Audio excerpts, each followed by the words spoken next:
नमस्कार मित्रों, मैं नीरज सक्सेना, फिजिक्स फैकल्टी। बच्चों, पिछले जो लेक्चर है उसमें अपन ने विद्युत द्विध्रुव के कारण विद्युत क्षेत्र की तीव्रता को कंप्लीट कर लिया है। अक्ष पर, निरक्ष पर दोनों फेज ले लिए।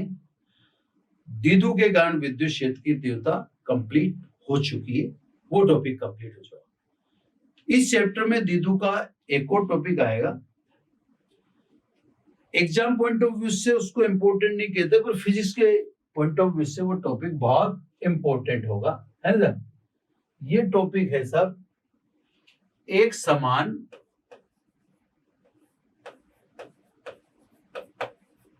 विद्युत क्षेत्र में द्विध्रुव पर बल युग्म, है ना। ये सब समझने के दृष्टिकोण से बहुत शानदार चीज है। ऐसे समझो आप, जब आप 11th पढ़ रहे होते हैं, उस 11th के समय आपको बल आघूर्ण वाला टॉपिक समझने में बहुत तकलीफ हुई होगी और हो सकता है आप समझे भी नहीं। ये भी लगभग कंफर्म है कि कई बच्चे उस टॉपिक को समझते हैं। वह टॉपिक बल आघूर्ण वाला आज आपको बिल्कुल क्लियर समझ में आएगा, है ना। तो ये उस पॉइंट ऑफ व्यू से कि एक तो 11th की एक समस्या का समाधान ये टॉपिक करता है, उस पॉइंट ऑफ व्यू से कि आप घूर्णन की स्थिति को समझने के घूर्णन के लिए क्या आवश्यक होता है। तीसरा ये कि ठीक है, टॉपिक की जगह टॉपिक तो है ही, तो सब एक समान विद्युत क्षेत्र को दर्शाने के लिए समान दूरी पर समांतर बल रेखाएं प्रकट करते हैं, दर्शाते हैं। यानी समान दूरी पर समांतर या एक ही दिशा में बल रेखाएं हैं तो वह एक समान विद्युत क्षेत्र को दर्शाती है ना। ये सब एक समान विद्युत क्षेत्र बल रेखाएं दर्शा रखी हैं, तो आप समझ ही होंगे इधर पॉजिटिव होना चाहिए, इधर नेगेटिव होना चाहिए। ऐसी नौबत नहीं आए, आप इसके लिए डायरेक्ट ध्यान रखो। प्लस माइनस दर्शाते हैं तो थोड़ा सा अच्छा नहीं लगता, छोटे बच्चे जैसा काम लग जाता है ना। तो आप ये ध्यान रखो कि धन आवेश पर जो बल लगता है, धन आवेश पर बल सदैव विद्युत क्षेत्र की दिशा में लगता है, सदैव, है ना। और ऋण आवेश पर बल सदैव विद्युत क्षेत्र के विपरीत दिशा में लगता है। अगर आप ये याद रख लेंगे तो मुझे धन और ऋण इन चिन्हों को लिखने की जरूरत नहीं पड़ेगी। क्लियर साहब? तो सब धन आवेश पर बल सदैव विद्युत क्षेत्र के अनुदिश और ऋण आवेश पर बल सदैव विद्युत क्षेत्र के विपरीत, है ना। अब इसमें टॉपिक के अनुसार ये एक समान विद्युत क्षेत्र हो गया, इसमें एक द्विध्रुव रखा जा रहा है। ये सब एक द्विध्रुव रखा जा रहा है जो रख दिया आपके सामने। इसका ये मध्य बिंदु है O, ये सब माइनस की और प्लस की दूरी टोटली बता दें एक साथ, है ना। अलग अलग बताने से कोई मतलब नहीं है, तो मैं टोटल डिस्टेंस बता देता हूं। ये देखो, है ना, टोटल डिस्टेंस 2a, द्विध्रुव की टोटल लंबाई 2a है। टॉपिक को अच्छे से समझना, टॉपिक बहुत शानदार है। ये द्विध्रुव रखा सब, इस बिंदु को A बोल दें, इस बिंदु को B। ये माइनस स्मॉल q और ये प्लस स्मॉल q। अगर P की डायरेक्शन देखना चाहते हैं तो P अक्ष की दिशा में माइनस से प्लस की ओर, ये द्विध्रुव आघूर्ण की डायरेक्शन है। इसको मैं द्विध्रुव आघूर्ण P ही लिख देता हूं, उसमें शर्माने की कोई जरूरत ही नहीं है ना। पर लिख सकते हैं, वास्तव में वो द्विध्रुव आघूर्ण P है। तो ये द्विध्रुव आघूर्ण P की दिशा अक्ष के, ठीक है ना। ये द्विध्रुव अपन ने मैनेज कर दिया। विद्युत क्षेत्र से इसे रखा गया किसी कोण थीटा पर। बहुत प्यार से समझिए, बहुत शानदार टॉपिक मानता हूं मैं इससे, है ना, मेरे अपने व्यूज में, है ना। तो सब अब विद्युत क्षेत्र के कारण आवेश पर बल लगेगा, प्लस क्यू पर लगेगा। मैंने आपसे कहा इसे प्लस पर विद्युत क्षेत्र की दिशा में, ये आप याद रख लेंगे तो ठीक रहेगा। नहीं तो मुझे ऐसे समझाना पड़ेगा, प्लस माइनस प्लस को ट्रिक करेगा, ऐसे समझाना पड़ेगा, वो थोड़ा चीप हो जाता है, मजा नहीं आता। इसी प्रकार यहाँ भी मैं ऐसे समझाऊंगा, माइनस को प्लस आकर्षित करेगा, जबकि मैं कह सकता हूं अगर आपने याद कर लिया तो माइनस पर विद्युत क्षेत्र के विरुद्ध, है ना। तो सब इस पर बल विद्युत क्षेत्र के विरुद्ध लगेगा। ठीक है, बल अपन चाहें तो वेक्टर फॉर्म में लिखें तो F1 is equal to Q E. यहां पे लिखें आप बल तो आप लिखेंगे F2 Q और माइनस C, ऐसे लिखते हैं। तो सब एक समान विद्युत क्षेत्र में आपने द्विध्रुव रखा, जैसे चित्र के अनुसार मैंने रख रखा है। इस द्विध्रुव पर विद्युत बल परिमाण में समान है, ये देखिए परिमाण में समान, लेकिन दिशा परस्पर विपरीत है। अतः द्विध्रुव पर परिणामी बल, बड़ा शानदार टॉपिक है, इससे ध्यान से देखो। परिणामी बल क्या हुआ द्विध्रुव पे, F1 प्लस F2 है ना। F1 बोले तो QE और F2 बोले तो माइनस QE, दोनों बल बराबर है, यानी परिणामी बल क्या हो गया, 0 है ना। तो सब अगर आप ये याद रख लेते हो तो बेटर रहेगा। एक समान विद्युत क्षेत्र में द्विध्रुव पर बल का परिणामी सदैव शून्य होता है। क्लियर सर, परिणामी बल शून्य है, इसका मतलब द्विध्रुव स्थानांतरित गति तो नहीं करेगा। स्थानांतरित गति का मतलब ये दाएं नहीं जाएगा, बाएं नहीं जाएगा, ऊपर नहीं जाएगा, नीचे नहीं जाएगा, आगे नहीं जाएगा, पीछे नहीं जाएगा, है ना। क्यों? क्योंकि ऐसे समझो बच्चों, छोटे छोटे से में बल स्थानांतरित गति उत्पन्न करता है, यानी स्थानांतरित गति का जिम्मेदार बल को माना, जबकि बलाघूर्ण घूर्णन गति उत्पन्न करता है। तो स्थानांतरित गति का जिम्मेदार बल है और घूर्णन गति का जिम्मेदार बलाघूर्ण है। अगर दोनों साथ हैं तो स्थानांतरित गति भी होगी और घूर्णन गति भी, जैसे लुढ़कती हुई या चलती हुई साइकिल का पहिया, है ना। साइकिल चल रही है तो उसका पहिया दोनों गति कर रहा है, वो स्थानांतरित गति भी कर रहा है और घूर्णन गति भी कर रहा है ना। स्थानांतरित गति कर रहा है तो इसका मतलब उस पे F है, और घूर्णन गति कर रहा है तो उसका मतलब उस पे टो है। कोई वस्तु बिल्कुल स्थिर रखी है तो न उस पर F है न उस पर टो है।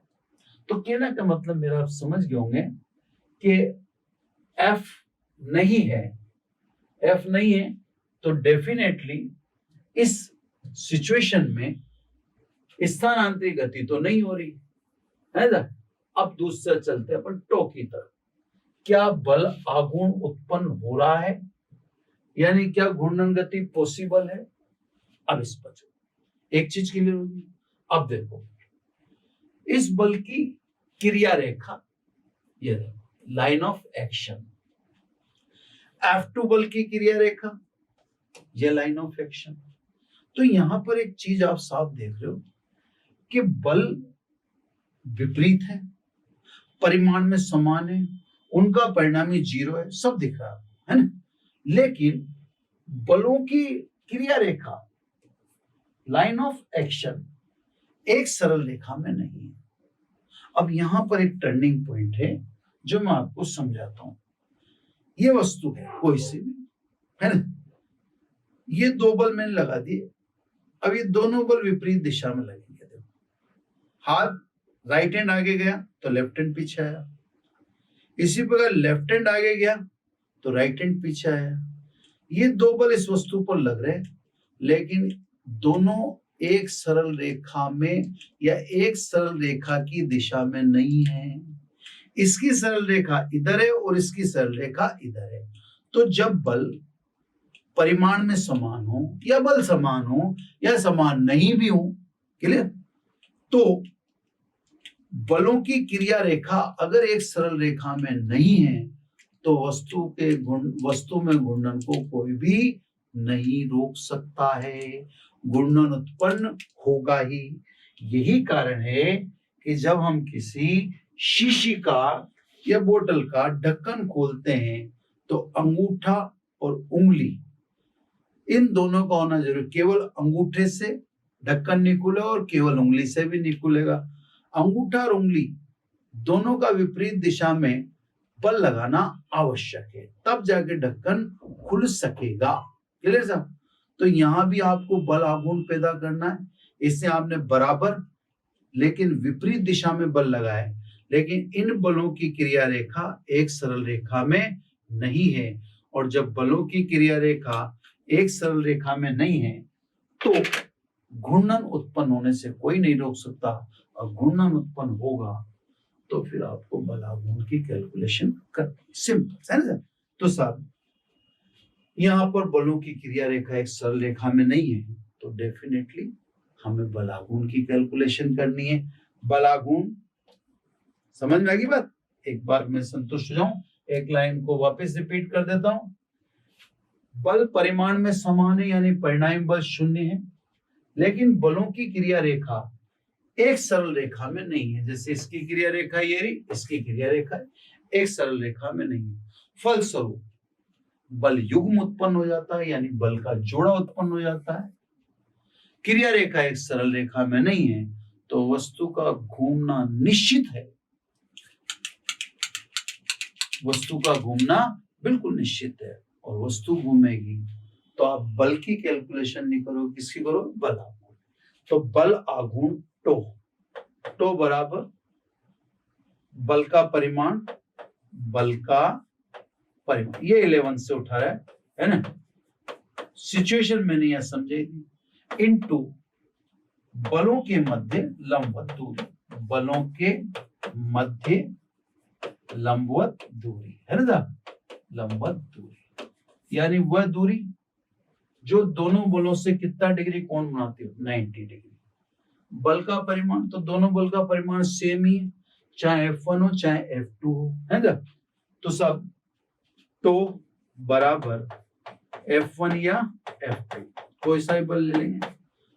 अब वह दूरी जो दोनों बलों से 90 डिग्री का कोण बनाती है, समझिए ना। क्रिया रेखा एक सरल रेखा में नहीं है तो घूर्णन निश्चित है, और घूर्णन निश्चित है तो बल आघूर्ण का कैलकुलेशन करना है, ठीक है। अब बलों के मध्य वह दूरी जो दोनों से 90 डिग्री पर हो। देखो साहब, ये जो मैं बना रहा हूं ये दोनों से 90 डिग्री पर है। ये देखो आप, इससे कोण 90 डिग्री, और इस बल से भी देखो तो कोण 90 डिग्री। तो इसको मैं लिख दूं ए बी, तो ये बी एन लिख देता हूं ना। तो लंबवत दूरी कौन है? बी एन है। ये देखो, ये थीटा तो ये थीटा। अब सब F1 चाहे F2 दोनों का परिमाण लें तो परिमाण दोनों का सेम है, कितना? QE। चाहे F1 का परिमाण देखें चाहे F2 का, और बलों के मध्य लंबवत दूरी तो Bn निकालो, सॉरी है ना, यहाँ पे तो भी अपन वैल्यू पुट कर रहे हैं ना, ठीक है। तो सब Bn निकाल लो, Bn लंब 2a कर्ण, लंब बटा कर्ण इज इक्वल टू लंब बटा कर्ण is equal to sine theta, ठीक है ना। तो यहां लिख दो साइन थीटा, ठीक है। अब वैल्यू पुट कर दो, इसलिए tau is equal to QE into Bn का मान रख दिया अपन ने 2a sine theta, 2a sine theta, यानी टो बराबर Q into 2a into E sine theta.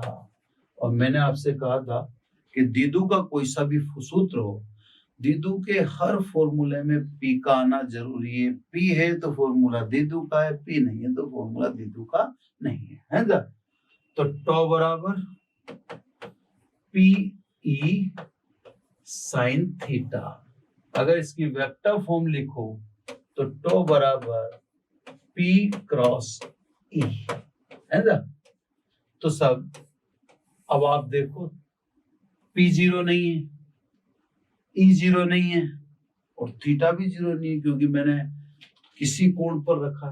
इसका मतलब ये दीदू चल तो नहीं रहा, क्योंकि परिणामी बल तो क्या है? 0, लेकिन ये दीदू घूम रहा है, क्योंकि tau is not equal to 0। तो इस समय जो दीदू की स्थिति है वो घूर्णन की स्थिति, वो घूम रहा है ना। ये अपन ने दिखा दिया, टो बराबर P साइन थीटा है ना, बल आघूर्ण। अब थोड़ा सा और बात, यहाँ पे आ जाओ, ये है सदिश गुणनफल, 11 में पढ़ा है, काफी टाइम हो गया होगा आपको। यहाँ पे मैं समझा देता हूँ, ये गुणज है और ये गुणज है, जबकि ये गुणनफल है, तो एक बार लिख देता हूं गुणनफल, और ये दोनों गुणज हैं, है ना, ये गुणज और ये गुणज। आज के बाद हमेशा याद रखना, सदिश गुणनफल की दिशा सदैव गुणजों के तल के लंबवत होती है, सदैव गुणजों के तल के लंबवत। इसका मतलब टो की दिशा P व E के तल के लंबवत है। जस्ट अपन यूं समझे कि P और E इस बोर्ड पर हैं। एक बार के लिए मैं मिटा लूंगा वापिस, ये P और ये इस बोर्ड पर हैं, ठीक है। तो टो की दिशा इस बोर्ड के तल के लंबवत है। अब लंबवत में बाहर भी हो सकती है और लंबवत में अंदर भी हो सकती है। बाहर है या अंदर है, इसका निर्णय बाकी है ना, क्लियर। तो अभी पहले एक एक बात को सुने।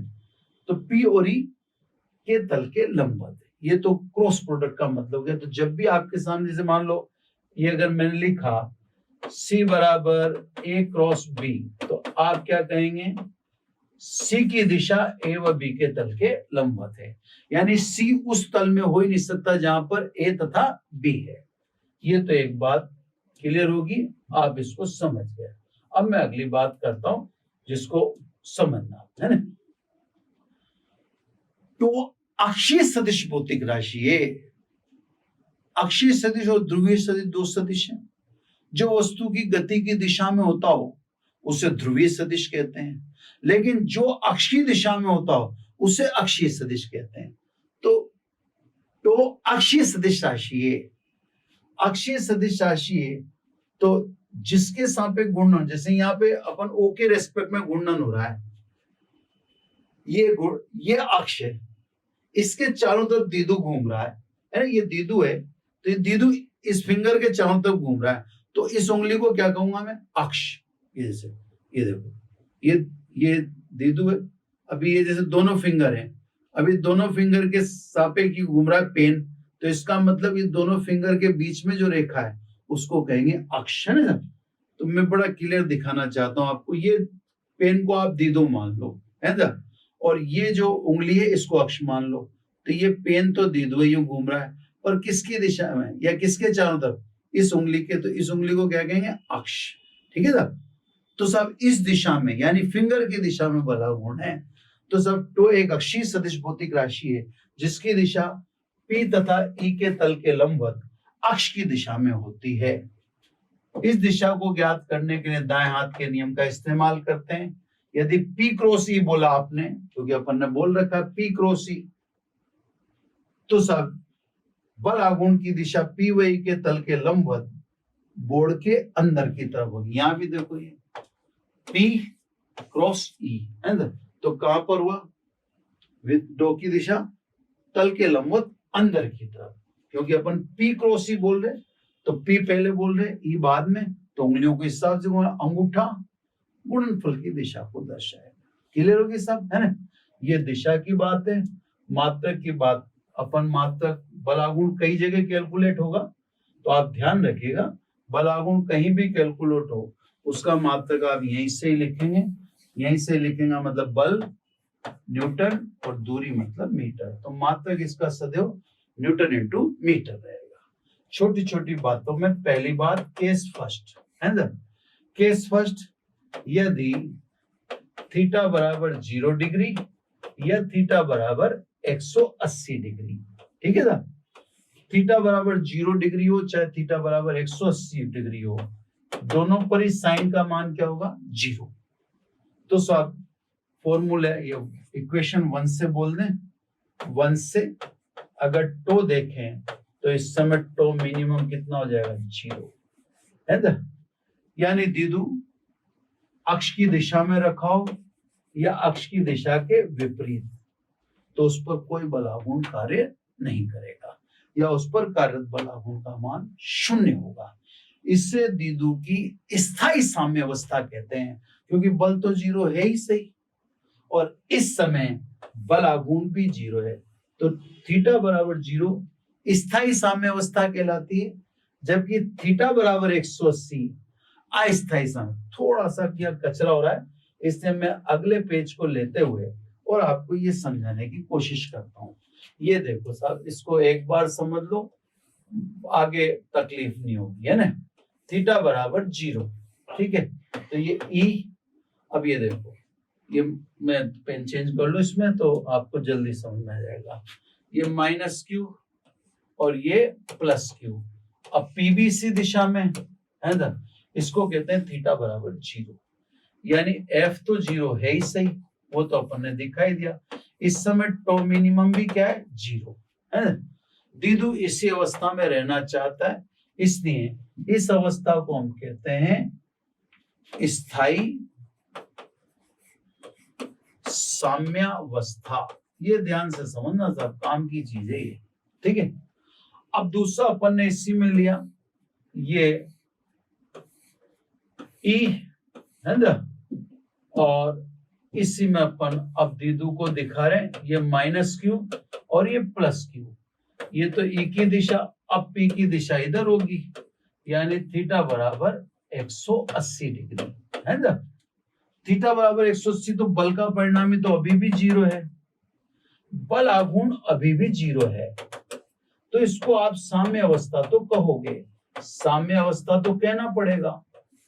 लेकिन आप अज्यूम करो, अगर मैंने इसको थोड़ा सा इधर हिला दिया, ये थोड़ा सा जैसे मान लो इधर हिला दिया, इस माइनस को नीचे और इसको प्लस को ऊपर थोड़ा सा घुमा दिया, अब थोड़ा सा घुमाते ही ये माइनस इधर प्लस होता है, ये वापस वहां जाने वाला नहीं, क्योंकि माइनस को तो ये घूम जाएगा और घूमकर किस अवस्था में आ जाएगा, इस अवस्था में, क्योंकि ये स्थायी साम्य अवस्था है, जबकि ये क्या है, अस्थायी साम्य अवस्था।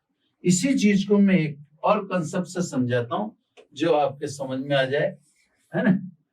ये पिंड दो जगह रखे हैं अपन ने, दूर दूर रख देता हूँ, यहाँ रखा है, यहाँ रखा है, ये द्रव्यमान का पिंड है, ये भी दोनों ठहरा रखे हैं, दोनों आपने ठहरा रखे हैं, mg is equal to R, यहाँ भी mg is equal to R, दोनों ठहरे हुए पिंड है, तो बल का परिणामी 0 है, यानी आप इसे भी साम्य अवस्था कहेंगे और इसे भी आपको साम्य अवस्था ही कहना पड़ेगा, क्योंकि यहाँ भी पिंड रुका हुआ है।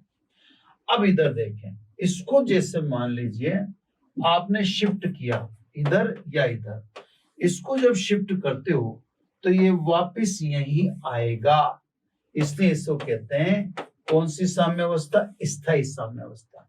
इसमें अगर आपने शिफ्ट किया चाहे इधर चाहे इधर, तो ये पिंड या तो परमानेंट यहाँ आ जाएगा या परमानेंट, अब ये वापस ऊपर वहां नहीं जाएगा, तो ये कौन सी अवस्था हुई, अस्थायी साम्य अवस्था।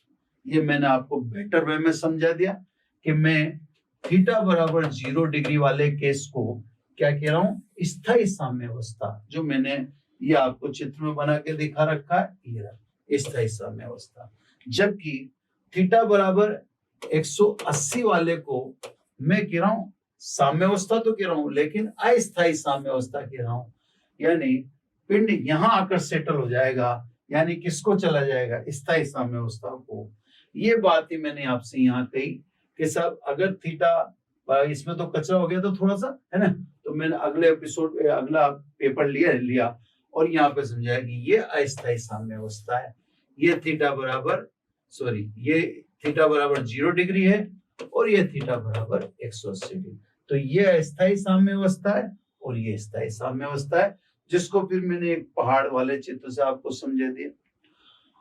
अब केस सेकंड, उसी में सब केस सेकंड में यदि theta is equal to 90 degree, यानी P और E परपेंडिकुलर है ना, P और E परपेंडिकुलर है, तो ये तो विद्युत क्षेत्र की दिशा, और ये आपका डाइपोल हो गया, ये माइनस क्यू और ये प्लस क्यू, तो ये इसको द्विध्रुव आघूर्ण की दिशा कहते हैं, ये दोनों 90 डिग्री पर है ना, ये आपका मध्य बिंदु है द्विध्रुव का।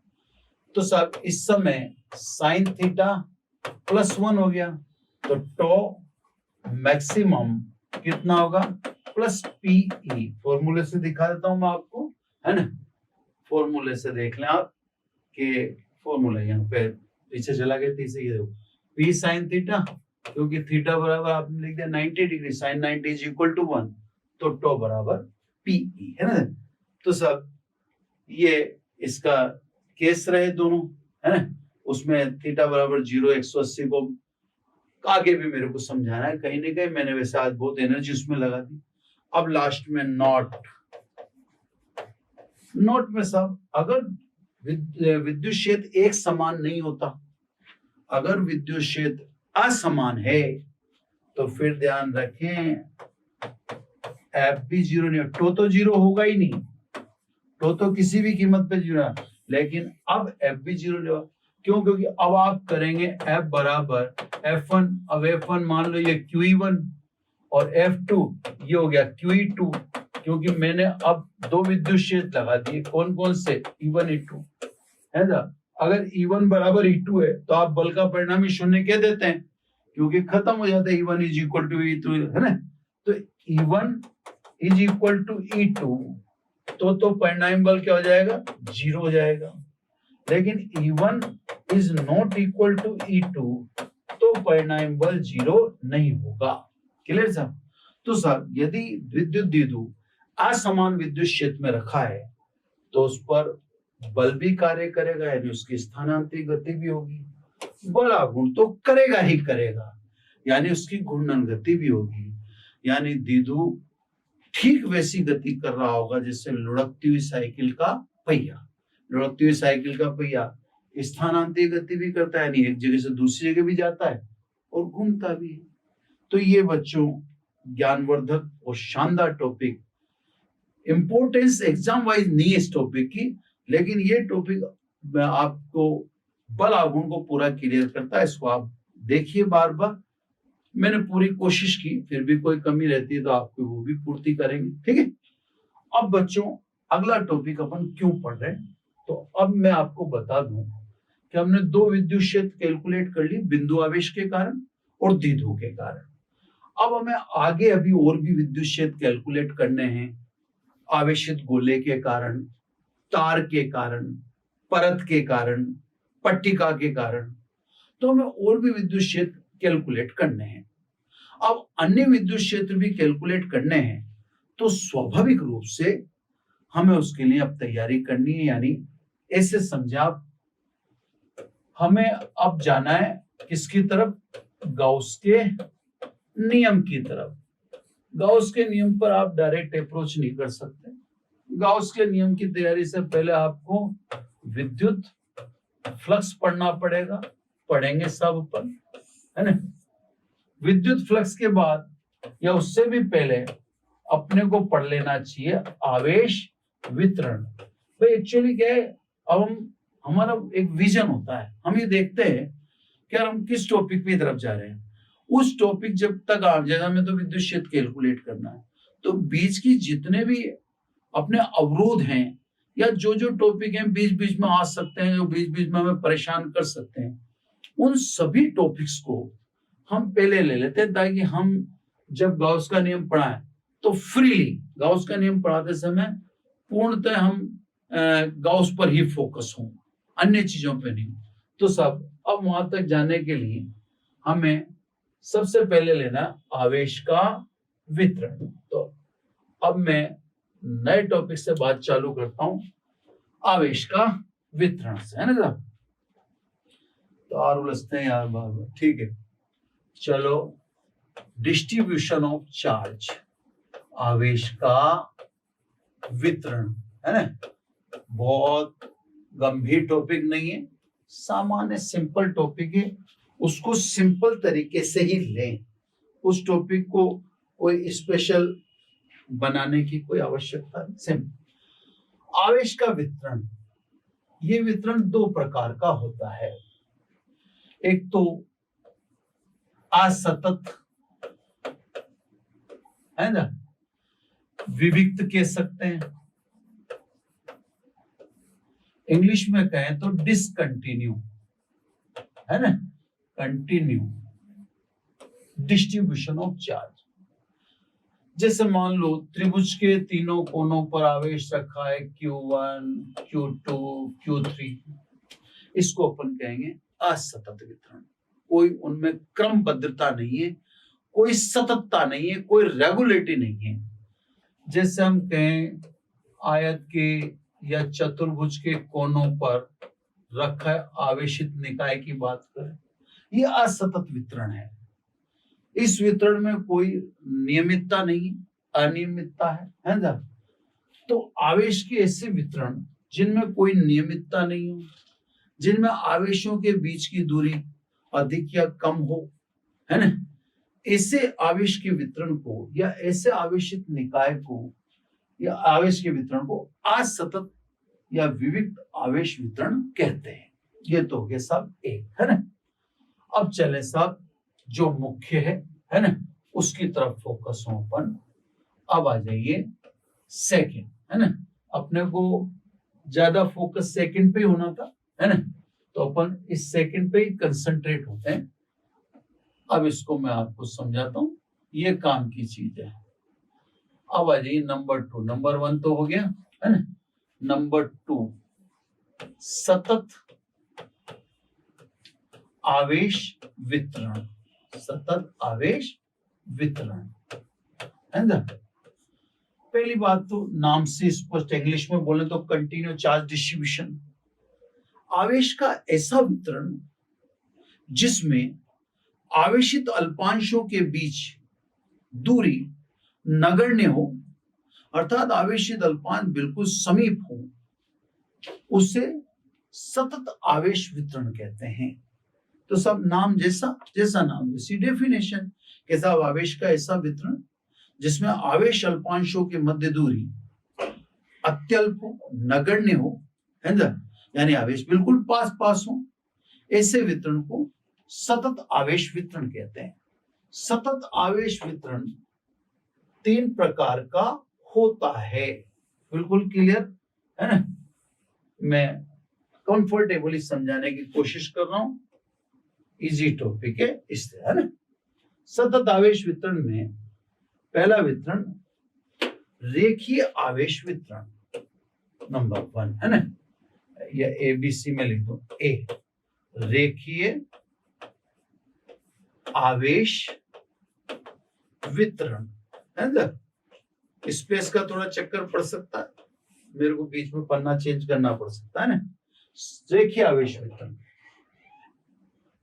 रेखा, परिधि, वक्र आदि पर आवेश समान रूप से वितरित हो तो उसे कहते हैं रेखीय आवेश वितरण। जैसे आवेशित तार, अब ये कोई आवेश, इसको थोड़ा आवेशित दिखाने के लिए प्लस प्लस प्लस पर लिख दूं, है ना।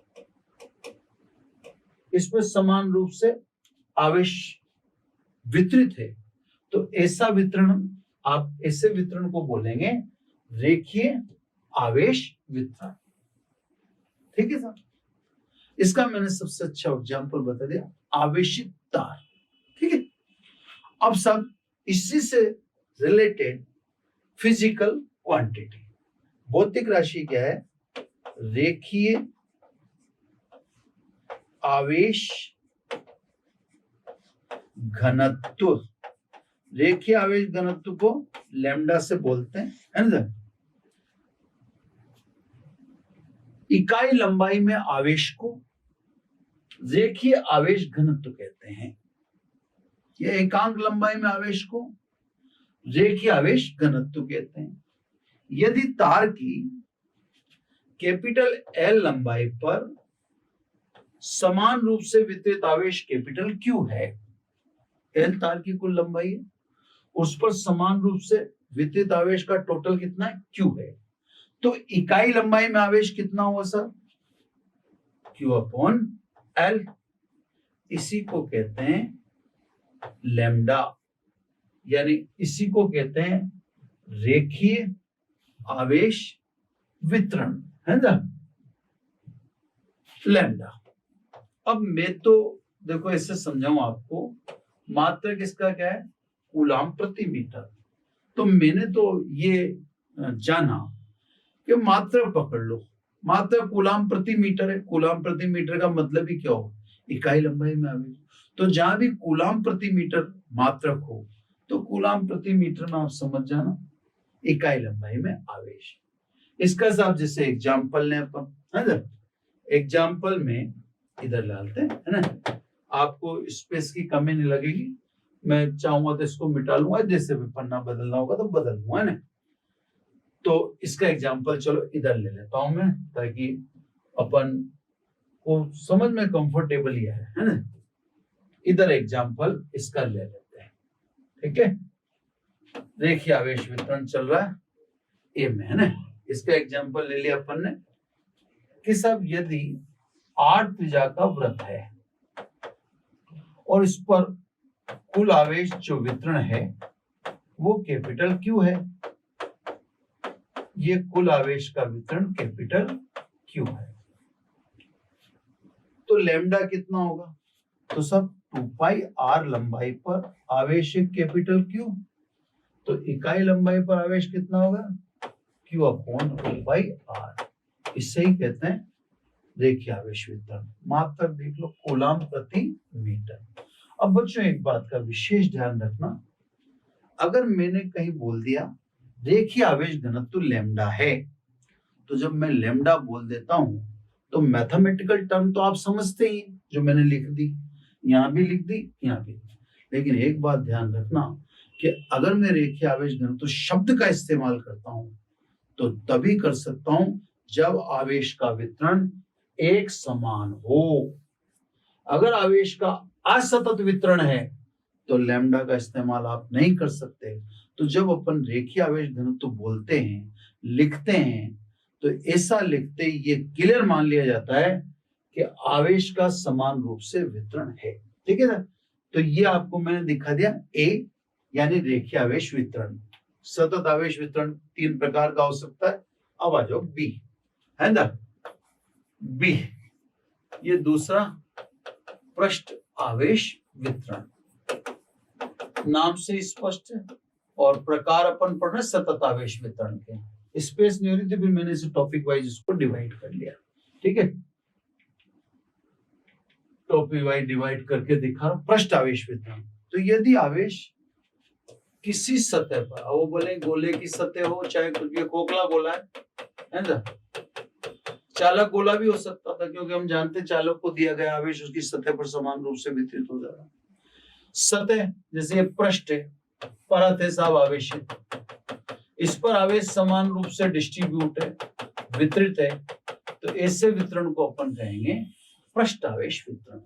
जैसे चालक गोला, जैसे खोखला आवेशित गोला, जैसे आवेशित समान रूप से आवेशित परत, ये सभी किसके उदाहरण है, पृष्ठ आवेश वितरण है। इससे संबंधित भौतिक राशि है पृष्ठ आवेश घनत्व, पृष्ठ आवेश घनत्व। ये सबसे ज्यादा काम आता है सिग्मा, है ना, तो इसका विशेष रूप से आप ध्यान रखेंगे सिग्मा, है ना। पृष्ठ के एकांक क्षेत्रफल पर आवेश को पृष्ठ आवेश घनत्व कहते हैं, है ना। ये सब मान लीजिए पृष्ठ का कुल क्षेत्रफल है ए क्षेत्रफल पर समान रूप से वितरित आवेश कैपिटल क्यू है, तो इकाई क्षेत्रफल पर आवेश कितना हुआ, क्यू अपॉन ए, इसी को कहते हैं पृष्ठ आवेश घनत्व। मात्रक देख लें कूलाम प्रति मीटर स्क्वायर, है ना। मैं तो जो मेरी अंडरस्टैंडिंग है, मेरी तो मात्रक से अंडरस्टैंडिंग बनी हुई है, मैं तो इस चीज को तुरंत समझ जाता हूं, किससे, मात्रक से। मैं बच्चों को भी यही कहता हूं कि कूलाम प्रति मीटर स्क्वायर है, तो इसका मतलब आप समझ जाइए कि वह पृष्ठ आवेश घनत्व प्रति मीटर स्क्वायर। प्रति मीटर का मतलब रेखीय आवेश घनत्व, प्रति मीटर स्क्वायर मतलब क्षेत्रीय या पृष्ठ आवेश घनत्व, है ना। इसका उदाहरण देख लें सब। मान लीजिए गोला है जिसकी रेडियस r है, इस गोले पर आवेश कैपिटल Q समान रूप से डिस्ट्रीब्यूट है ना, आवेश समान रूप से डिस्ट्रीब्यूट है, कैपिटल Q आवेश है, तो सब इसका पृष्ठ क्षेत्रफल कितना हुआ, 4 pi r square. 4 pi R square पर समान रूप से वितरित आवेश कैपिटल क्यू, तो इकाई क्षेत्रफल पर आवेश कितना हुआ, Q upon 4 pi R square. इसी को कहते हैं सिग्मा, यानी पृष्ठ आवेश घनत्व, कूलाम प्रति मीटर स्क्वायर। तो गोले पे सतह पर आपने देख ले, पृष्ठ भी हो सकती थी। अगर मान लीजिए पृष्ठ का क्षेत्रफल ए है और आवेश क्यू है, तो फिर ऐसे लिख देंगे क्यू अपॉन ए। यहां भी मैंने आपको ये बता देना चाहता हूं कि यहां भी आप विशेष रूप से इस बात का ध्यान रखिएगा कि जब मैं पृष्ठ आवेश घनत्व नाम बोलता हूं, इस शब्द का इस्तेमाल करता हूं, तो इसका इस्तेमाल तभी कर सकते हैं जबकि आवेश का वितरण एक समान हो, क्योंकि अभी आप जो बी पढ़ रहे हैं, ये बी किसका पार्ट है, मैं आपको दिखाता चलूंगा, सतत आवेश वितरण का। आवेश का ऐसा वितरण जिसमें आवेश अल्पांशों के मध्य दूरी नगण्य हो, ऐसे वितरण को सतत आवेश वितरण कहते हैं। तो सब जब मैं कहीं पृष्ठ आवेश वितरण की बात करता हूं या पृष्ठ आवेश घनत्व की बात करता हूं, तो आपको ठीक है फॉर्मूला तो समझ में आना ही चाहिए कि एकांक क्षेत्रफल में आवेश कह रहा हूं। दूसरी बात ये भी समझ जाना चाहिए कि आवेश का वितरण एक समान होगा, तभी मैं इस नोमेनक्लेचर का इस्तेमाल कर रहा हूं। सतत आवेश वितरण में तीसरा है सी, है ना। सी इसको कहते हैं आयतन आवेश वितरण। अब साहब सी में ले लीजिए आप आयतन आवेश वितरण, है ना। यदि आवेश आयतन में समान रूप से वितरित हो तो उसे आयतन आवेश वितरण कहते हैं। जैसे समान रूप से आवेशित कुचालक गोला। अब देखो पहले मैंने गोले के अंदर आवेश नहीं डाला था क्योंकि वो पृष्ठ आवेश वितरण था, ये आयतन आवेश वितरण है। देखो आप पिछले चित्र में इसमें फर्क आएगा। पिछले चित्र में मैंने आवेश सतह पर ही रखा था क्योंकि अपन पहले पढ़ रहे थे पृष्ठ आवेश वितरण, और इसमें देखेंगे अपन जो लेटेस्ट, इसमें मैंने आवेश अंदर की तरफ डाल दिया, आयतन के अंदर एंटर करवा दिया, प्रवेश करवा दिया। तो फिर इसलिए मैंने बोला कि यदि आवेश का आयतन में समान रूप से वितरण है तो फिर ऐसे आवेश के समान रूप से वितरण को आयतन आवेश वितरण कहेंगे।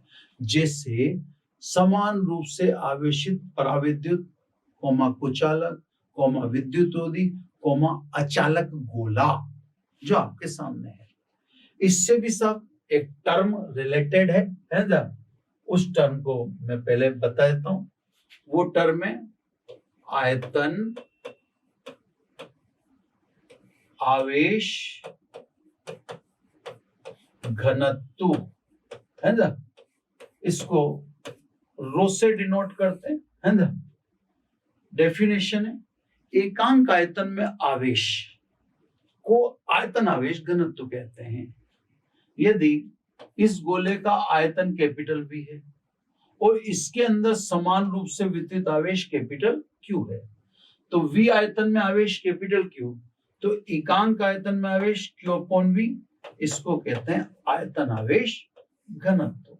मैंने आपको बार बार कहना है, जो मेरी आदत मान लो आप, या कुछ भी मान लो, या मुझे जो कंफर्ट लगता है मैं वो मैसेज आपकी तरफ सरका देता हूं।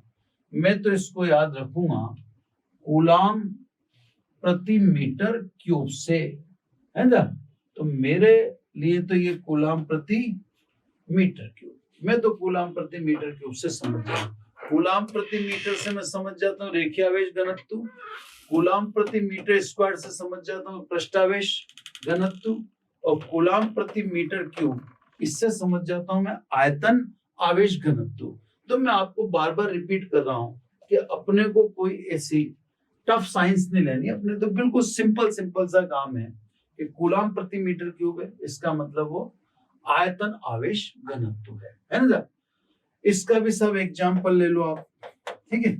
अपन ने हर एक को एग्जाम्पल में, ये सब गोला है जिसकी त्रिज्या स्मॉल r है, इसके आयतन में आवेश कैपिटल Q समान रूप से वितरित है, या आवेश आयतन, है ना। तो सब सीधी सीधी बात है। गोले के आयतन 4/3 पाई r क्यूब में कुल आवेश कैपिटल Q, तो इकाई आयतन में आवेश कितना हुआ? Q upon 4/3 pi R cube. इसी को कहते हैं आयतन आवेश घनत्व, कूलाम प्रति मीटर क्यूब, है ना? ये हो गया आयतन आवेश घनत्व। क्लियर होगी बात, है ना? तो सब एकांक आयतन में आवेश को आयतन आवेश घनत्व कहते हैं। पुनः मैं याद दिलाऊंगा कि मैं अगर कहीं रो का इस्तेमाल कर रहा हूं, रो का उपयोग कर रहा हूं, तो दो बातें क्लियर हैं। एक तो रो मतलब कूलाम प्रति मीटर क्यूब यानी Q अपॉन V। दूसरा ये भी समझ जाओ कि इसका मतलब आवेश वितरण सतत है यानी समान रूप से है, तभी इस टर्म का इस्तेमाल कर सकते हैं, अदरवाइज ये टर्म यूज में नहीं ली जा सकती है। ठीक है साहब?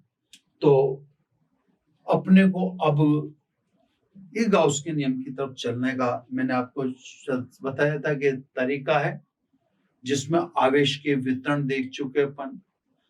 इसमें आप बुक्स वगैरह में पढ़ेंगे तो इसमें अल्पांश लेते हैं, अल्पांश के कारण विद्युत क्षेत्र की तीव्रता निकालते हैं, उससे अपने को कोई मतलब नहीं है, वो अपने काम की चीज नहीं है ना। अपने काम की चीज तो है कि डिस्ट्रीब्यूशन ऑफ चार्ज, ये अपने को समझ में आना चाहिए, जो कितने प्रकार का है? 3 प्रकार का, है ना? 3 प्रकार में अपन ने ये आपके सामने देखो क्लियर किया। ये आया रेखीय आवेश वितरण, फिर इसके बाद अपन ने लिया पृष्ठावेश वितरण, और फिर इसके बाद अपन ने लिया आयतन आवेश वितरण, है ना सर? आवेश का वितरण ये ठीक है, इससे कारण विद्युत क्षेत्र की तीव्रता घट की गणना करने के लिए अभी कोई पर्पज नहीं है ना। वो पर्पज होगा तो उसको न्यूमेरिकल के जरिए अपन बता देंगे। तो आवेश के वितरण 3 प्रकार के हैं। इस एपिसोड को फिर अपने यही एंड करते हैं, क्योंकि अब अपने को गाउस के नियम की तरफ बढ़ना है। अब टॉपिक थोड़ा लेंदी होते जाएंगे, लंबे होते जाएंगे, है ना? तो सब अब जो आगे के टॉपिक्स हैं उनमें हम विद्युत फ्लक्स, गाउस का नियम आदि इत्यादि की बात करेंगे। रिमेनिंग जो बची हुई विद्युत क्षेत्र की तीव्रता है उनकी गणना करेंगे। तो बच्चों आज इतना ही। Thank you very much.